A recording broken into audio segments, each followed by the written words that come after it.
صاحب البيت مصمم عايز يغير. اوعى تغير العقد القديم، محدش يغير العقد القديم. انا شقتي انا واخداها من 95. تمام. صاحب البيت اصلا كان احنا كنا واخدينها منه ب 9000 جنيه. شقتي 50 متر، الارض اه. بتاعت البيت دي كانت ب 20 جنيه المتر. يعني انا مم. ايام ما جيت اخد الشقه دي، لما جيت اخدتها 9000، ال1000 جنيه كانت تجيب 3 غوايش. ده مش مم. ظلم لينا؟ طب نعمل ايه؟ انا دلوقتي انا معايا شابين ولادي، طب انا مم. اجوز ابني ولا اجيب شقه ليا انا قانون جديد، ولا اعمل ايه؟ انا مش عارفه يعني. هل دلوقتي ان هو هيطلعنا؟ انا امبارح مم. اخويا راح صاحب البيت خبط عليه وقال له عايز الايجار، بيديله 250 جنيه، قال له انا عايز 1000 ونص. هو تجيبوش 1000 اخويا ونص. قال له لا، راح قايل له لا، طب انت هتدفع ال 250 و7 سنين وهطردك من الشقه. يعني المشكله دي مش انا لوحدي، قدامي ست كبيره، ابن بنت عمي، بنت عمي تحت هي متوفيه والشقه باسم ام. قبل القانون ده ما يطلع، مم. قبل ما اي حاجه، كان هو رافع قضيه لان كانوا عايزين يطردوه، وهو كانت امه مم. سايباه في رابعه فطبعا جوزي لما راح شهد معايا، هم حاطينها دلوقتي في دماغهم هو بقى ورق في المحكمه ان البيت دوت مبني من 96. راح جوزي قايل لوكيل النيابه لما دخل بيساله في التحقيق، قال له البيت دوت احنا سكننا فيه، هو مبني من كتبه لنا ب 95، قدم لنا سنه. قال له اما ما كانش فيه ولا ميه ولا نور، الاوراق ديت هو مقدمها متاخر. راح قال له فعلا الميه والنور كنا سارقينهم، ورحنا ودفعنا مم. غرامات. مم. هل دلوقتي هم في ايديهم ان يقدروا يطردونا او يغيروا لنا العقد؟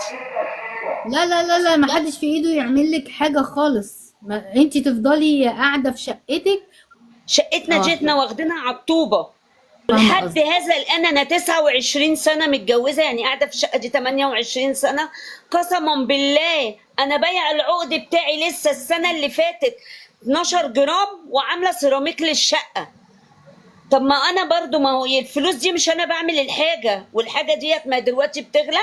هو ذنب عليا ان احنا يعني المفروض القانون ده يطلع ان احنا برضو ما نبقاش نعمله في حيطان وفي الاخر احنا اللي نطلعوا منها. ما نعملوش زي سلم ده ندفعه بالسبع 8000 جنيه مرتين عشان يعملوا لنا المزايكو ويتكسر، وده علينا. تصليح في المنور علينا.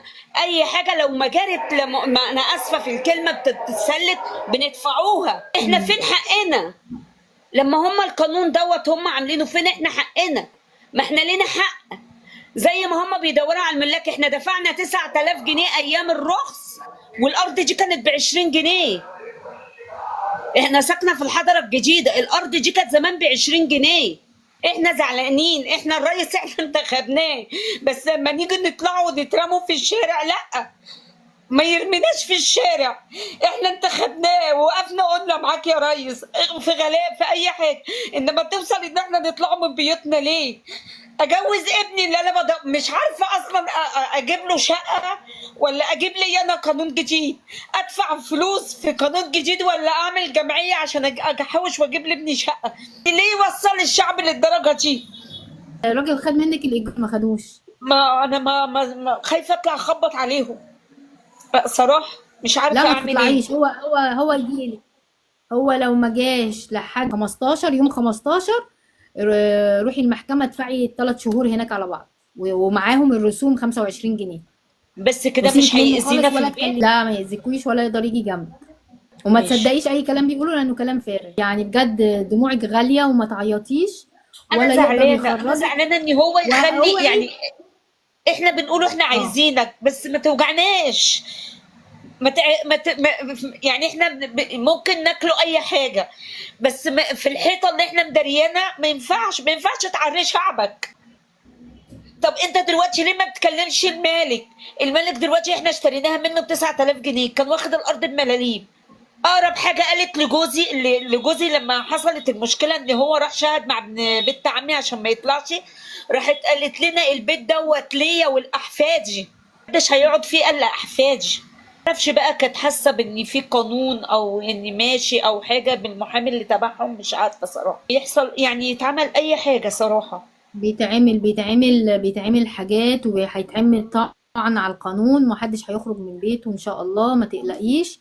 واستني لما الطعن بس يتعمل، مش ان شاء الله هيتعمل في اسرع وقت.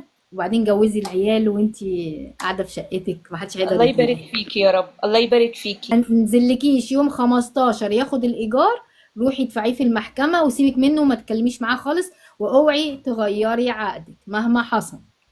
حاضر.